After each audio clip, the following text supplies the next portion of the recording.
I'm here with Jens Cornelis. My name is Tom Fay, and we're here to talk about 52. And the first question I have is, 52? I think of a deck of cards. What is 52's true meaning? Actually, 52 is the number of the faculty we have been studying, where all of our history started. So we started our company at the University of Freiburg, which is in Germany. Mm-hmm. You may hear it from my accent.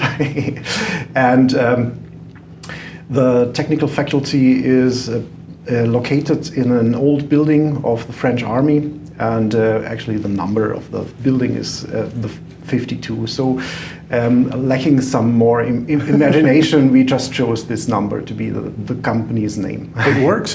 How long ago was that? The company was founded in 2015, so now we're in year 7. Very good. And tell us a little bit about 52 and what you guys do there. Yeah, so as I mentioned before, so it started at the university, and we've been starting as research assistants and in the field of computer science, and more specific in the field of computer graphics and physical simulation.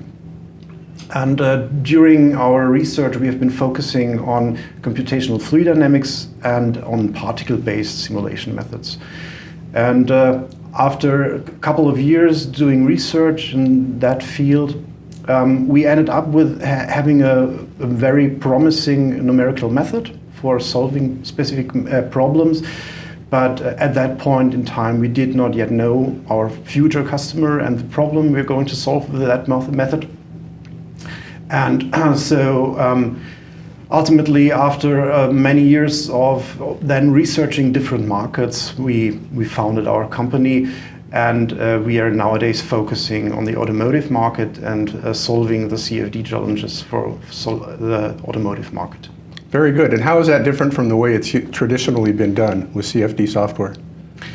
That's a very good question. And so it again starts in the research, because as a researcher you try to focus on a topic where there is not too much research, because you need to write publications and you need some green field to play on. Well put. And so particle-based simulation methods were not in the focus of research, and especially also not of proprietary and commercial CFD codes in the past. And having a particle-based methods for a user of this software means that you have to only perform a minimal setup for the pre-processing of your simulation, for example, meaning that if you have CAD data like a vehicle, like a specific part of the vehicle, you can just introduce that into the simulation by drag and drop. You didn't have to pre-process the data. And particle-based methods finally resemble what happens in the real world, because in traditional methods, meaning Eulerian methods, you discretize or you resolve the space, the room, using a uniform grid and computing everything you're interested in on that grid, while particle-based simulation means that you're finally doing what in real-world molecules, for example, do. They move along the flow of the air, of the water, of the oil, and we can track those particles as we would track a specific parcel in real world in the fluid. Which sounds much more natural. Exactly. Yeah. So this is finally is more natural than discretizing using a grid. Approximations. Yeah, exactly. But it wasn't in the focus, since it makes things on a computer way more complex, because if you have a uniform grid, you can easily represent that as a data structure. You can easily compute whatever you're interested in on that data structure, while particles moving in space are pretty complex to resolve and to compute. You appear to have mastered that. Question, jumping back a couple of minutes, you said pre-processing and the CAD data. Do you mean you don't have to spend the time fixing the overlaps and gaps that are inherent with the neutralization of a CAD file? Exactly, yeah. So that's a huge time saver. That is a huge time saver, yeah. Ultimately, this means that you take the CAD data again and you drag and drop it into the software. And if there are gaps then this gap actually really acts as a gap in the simulation, which means that if you're dealing with water, water will flow through that gap. And but the pre-processing of the CAD data is minimized to a couple of minutes finally, and setting up an entire simulation model is again minimized to a couple of minutes, and then you can start. When you run the simulation, what's the speed difference between traditional methods and your SPH method? Depends. So in our software PreonLab, we have different options to even boost the performance even more. Yeah. So generally speaking, for example, if you compare a specific application like a gearbox simulation, this means simulating the oil flow inside a gearbox. If you use a traditional method for a couple of rotations of the gears, this can lead to many hours or days of simulation, while with PreonLab this can be resolved in only a few minutes and simulated in only a few minutes. That's extraordinary. This is what they call disruptive technology, is it not? From our point of view, yes, it is, and we also receive that feedback from our customers. Very good. And your customers traditionally automotive manufacturers, correct? Exactly, yeah. So to us it was important to choose for a specific customer and for a specific challenge, because our goal is to solve the problem of our customer with our software. And if your tool and your focus is too generic, you cannot make sure that you're in contact with the customer, that you understand their needs. And yeah, so this is also the reason why we as 52 chose for AVL as our partner, right. Because AVL has a profound expertise in automotive and a many years history in automotive industry, and for us it is important to have this focus on the specific customer. Very good. Now you've been with AVL, partnered with AVL for a few years, I think 5 or 6. Exactly, yeah. So it started in something like 2017 with a partnership of a daughter company of AVL, which was then led to our partnership with AVL in finally 2018. And nowadays 52 is partly owned by AVL, because for us it was important to not only feel happy inside the AVL family, but also making sure that our partnership is even stronger and growth. That's great. Now you mentioned gear oil lubrication. What other applications does the software have in automotive development? Yeah. So besides gearbox simulation, PreonLab is widely used for water management applications. This means making sure that the vehicle works for different kind of weather, like heavy rain, that the wipers are working during heavy rain, that the air intake is not sucking in water and finally damaging the motor, the engine. It is about water wading, which means leading the vehicle through a water channel of pretty deep water. So, for example, for SUVs or larger vehicles where driving through deeper water is kind of a usual use case. And nowadays, with more and more sensors acting on the vehicle, it gets even more important that those sensors are able to see something, and material like water, like snow, like dirt are obfuscating those sensors and hindering them to work as properly. And with PreonLab, you can make sure that the design of the vehicle is such that those sensors can do their work properly, even in heavy rain condition, for example, or snow condition. Snow? Yes. Different kinds of snow? Yes, different kinds of snow. In PreonLab, since 3 years, we do have the option to simulate snow as an entirely new matter. And you're able to resolve or assemble different kinds of snow, like fluffy snow, like more granular snow, like sticky snow. So we do have presets for that. And we've been working with some partners in automotive industry to finally figuring out how snow is acting in real world, because this is pretty complex. Now, you're describing what historically has been done physically. You build prototypes, you build the tooling with which to build the prototypes, and you test physical vehicles, whether it's snow, mud, or wading pools. How much time can you save using this tool in the development process to iterate often and refine it before it gets to a prototype phase?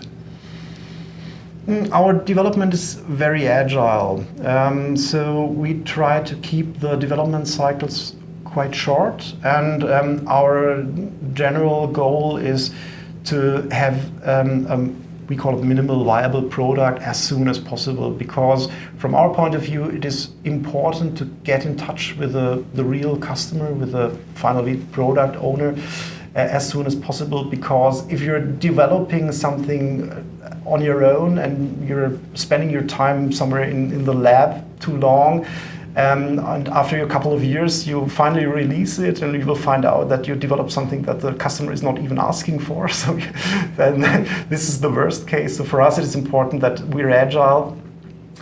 So usually we're developing and trying to split everything up into pretty small portions of 6 months, and then releasing the first portion, sometimes even as an experimental feature, but to make sure that it gets out and that people can use it and give us feedback as soon as possible.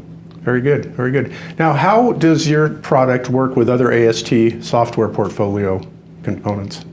Yeah, so we are currently working on that. So this is work in progress, because AVL has quite a few interesting software products in portfolio, like VSM for simulating different car suspension, for example. So this is a topic we're currently working on to couple PreonLab to this tool in order to be able to resolve something like a bumpy road when performing a water wading simulation, for example, and to have an even better model for the car suspension. Which is already included in PreonLab, but of course, if you have a tool which is dedicated to solve exact that problem, then this is the better choice. And yeah, for the future, we're of course also interested in coupling to other of the tools in the interesting AVL portfolio. Very good. Anything else on the development landscape you wish to share with us? Yeah, so currently we are focusing on further improvement of one of the unique features actually in PreonLab, which is a local refinement.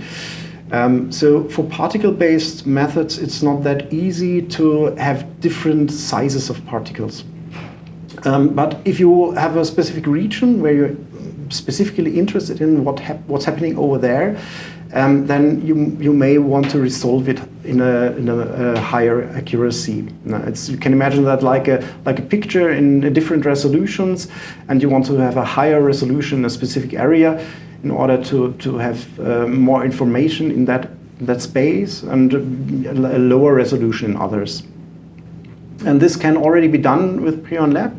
And currently we are working on a further improvement, which we call, as a working title, arbitrary local refinement, which means that you can choose for arbitrary many levels of resolution and refinement, which is leading to even a higher accuracy, where you want to have that accuracy by not having to trade in performance, because you can have a lower resolution in other parts of the simulation, and finally leading to more accurate and still faster results. Now, from a programming standpoint, how tricky is it to work in thermal characteristics with particle-based versus traditional methods? In general, it is not a limitation of particle-based simulation. So we do have thermal dynamics and incorporated in PreonLab since a couple of years. We even have introduced a solid solver, which makes it possible to also simulate the thermal distribution inside the solid objects of the simulation, in order to get more information and more accuracy, for example, on the conjugated heat transfer and other aspects of the thermal distribution and what happens in terms of the thermodynamics inside the simulation. So while it is still pretty new to the world of particle-based simulation. We are working on it, and we are progressing quite fast. But of course, that is what is interesting about automotive industry. You will never be able to finally fulfill the requirements to the fullest. So this means that even for future development, we have challenges we can solve, and this is what drives us. And what kind of computing horsepower do you need for this? PreonLab already is very powerful on a single workstation, so many of our customers use PreonLab for smaller setups on workstations or even notebooks. But of course, you can also utilize the power of an HPC computer cluster. And so we have seen really tremendously large simulations with many billion particles on clusters using thousands of cores in a very, very good performance. So our goal is to finally make the best out of the hardware of our customer, and this means that we want to be as versatile as a software as possible, also including the choice that you can use PreonLab on Windows system or on a Linux system and on Windows clusters even. That's great. It seems like you can do things with PreonLab that you couldn't do traditionally because of the computing limitations and what you've been able to achieve, and that's everything you're describing is achieved within the last 4 or 5 years with all the research, of course, preceding that. But once you picked automotive, are there any applications outside of automotive you wish to talk about? Yeah, so we do have a couple of customers in white goods industry. So PreonLab is also used to simulate dishwasher, for example. This is a very interesting and demanding application, which can be perfectly be solved with PreonLab. And furthermore, PreonLab also is used in the field of civil engineering, so by industry and companies interested in larger facilities like flooding structures and preventing floodings by optimizing the environment and finally the buildings that are used to evacuate water from different regions. Important things. Yeah, it becomes more and more important nowadays. Are there other applications you're considering you can talk about? No, not at the moment. So for us, it is very important, again, to focus on specific needs and requirements. Yes. So the focus has been and is automotive industry. We also still see many challenges and many problems that can be solved with our technology in automotive industry. And focusing on that and being in a good partnership with our partners and with our customers is more important than being too generic and too widespread. Thanks for listening to Reimagine Mobility Podcast. If you like this episode, please subscribe and tell a friend.